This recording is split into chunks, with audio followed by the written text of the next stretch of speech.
हरे कृष्ण आसतु जानिबा प्राकृतिक रंग बा केमिकल फ्री रंग केमिति तयारी करा जाय। गाढ़ केशर रंग तयारी करिया पई पलास फूल को राति सारा भिजाई सकाळे फुटै दियंतु, प्रस्तुत हो जिवो आपनकर गाढ़ केशर रंग। प्राकृतिक रंग मध्य पलासर रंग अत्यंत महत्वपूर्ण बोली आयुर्वेद विवेचना करिसंती। एहा कफ, पित्त, कुष्ठ रोग, प्रदाह, मूत्र ज्वलन, वायु एवं रक्त दोष को नष्ट करिथाय। एही प्राकृतिक केसरी रंग रक्त संचालन को बढ़ाई थाए, मांसपेशी को सुस्थ रखिबा सहित मानसिक शक्ति एवं इच्छा शक्ति को बढ़ाई थाए।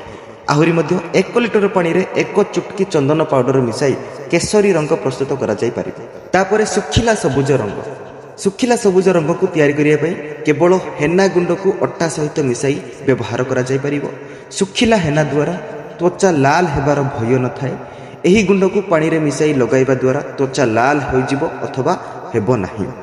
आहुरी मध्य हेना गुंड सहित अँला गुंड मिसाइले बादामी रंग सृष्टि हुए, जहा केश पई बहुत हितकारी अटे। तापरे उदा सबुज रंग तैयारी करिया पई 1 लिटर पानी रे 2 चमच हेना पाउडर भल्ल करी मिसाई दियंतु, आपनकर प्रस्तुत हो जिवो उदा सबुज रंग। तापरे सुखिला हलदिया रंग तैयारी करिया पई 4 चमच बेसन रे 2 चमच हलदी गुंड मिसाइले भल्ल हलदिया रंग तैयारी हुए, जहा त्वचा पई भल्ल उपटनर काम करे। साधारण हलदी बदल रे यदि कस्तूरी हलदी मध्य व्यवहार करा जाय परिबो, जहा अत्यंत सुगंधित होइथाय। एठारे बेसन बदल रे अट्टा, मैदा, चाउल चूना, आरारूट किंबा मुल्तानी माटी मध्य व्यवहार करा जाय परिबो। आहुरी मध्य सुनारी फूल और गेंडु फूल त्वचा पई सुरक्षित। एही फूलर सुखिला गुंड को उपरोक्त जेकोसी अट्टा सहित मिसाई प्राकृतिक हलदिया रंग तैयारी करा जाय परिबो। ओदा हलदिया रंग तैयारी करिया पई 2 चमच हलदी पाउडर को 2 लिटर पानी रे मिसाई भल्ल भाबरे फुटाइबा द्वारा गाढ़ हलदिया रंग मिलिथाय। आहुरी सुनारी गेंडु परी हलदिया फूल को राति रे पानी रे भिजाई सकाळे फुटाइले हलदिया रंग मिली परिबो। सुखिला लाल रंग केमिति तैयारी करा जाय। सुखिला लाल रंग तैयारी करिया पई लाल फगु बदल रे चंदन अर्थात रक्त चंदन गुंडर व्यवहार करा जाय परिबो।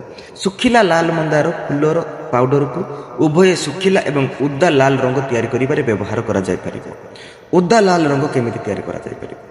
2 चमच लाल चंदन पाउडर को 1 लिटर पानी रे फुटाइबा द्वारा एक सुंदर लाल रंग प्रस्तुत हुए। लाल डालिंबर चोपा को पानी रे फुटाइबा द्वारा मध्य लाल रंग मिलिथाय। बैगणी रंग केमिति तैयारी करा जाय। बीट को पानी रे फुटाई गुंड करिबा द्वारा एक सुंदर बैगणी रंग प्रस्तुत हुए।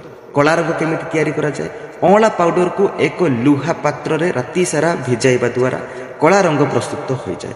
सबुज रंग केमिति तैयारी करा जाय। गुलमोहर अर्थात कृष्ण चूड़ा और रातरानी पत्र को सुखाई गुंड करी सबुज रंग प्रस्तुत करा जाय पारिबो। मेहंदी रंग केमिति तैयारी करा जाय। अँला पाउडर को हेना पाउडर सह मिसाइबा द्वारा मेहंदी रंग मिली जाए। एही भिडियो आमे जानिले प्राकृतिक रंग केमिति तैयारी करा जाय।